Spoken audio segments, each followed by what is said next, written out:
ఈరోజు మనందరం కూడా గుర్తుపెట్టుకోవాల్సింది, ఇక్కడికి వచ్చినప్పుడు అవతల పార్టీ వాళ్ళు కూడా మనం ఎగతాళి చేయాల్సిన అవసరం లేదు.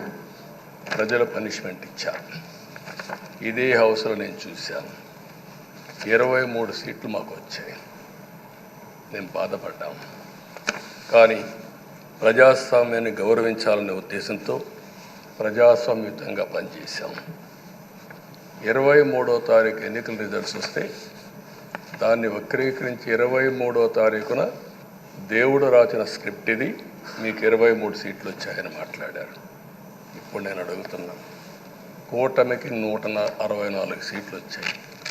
1, 6, 4 కూడుకుంటే 11 వస్తుంది. రాష్ట్రంలో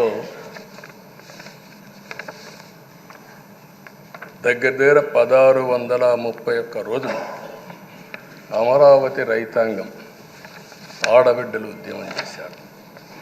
ఆ 4 నెంబర్లు కలుపుకుంటే 1, 6, 3, 1 కలుపుకుంటే 11 వస్తుంది. అంటే ఇది కూడా భగవంతుడి స్క్రిప్ట్ అయినా కూడా నేను మాట్లాడడం లేదు, నేను కామెంట్ చేయడం లేదు. ఈరోజు ఉంటే వాళ్ళకు కూడా అర్థమయ్యేది. వాళ్ళు ఉండకుండా పోవడం అనేది వాళ్ళ పిరికితనం తప్ప ఇంకోటి కాదని చెప్పి కూడా నేను మీకు తెలియజేస్తున్నా. అయితే నేను ఇక్కడుండే సభ్యులను కూడా మిమ్మల్ని కోరుతున్నా, మనం ప్రజా సమస్యలపైన దృష్టి పెట్టాలి తప్ప వీళ్ళ మీద కాదని చెప్పి కూడా నేను మీకు తెలియజేసుకుంటున్నాను.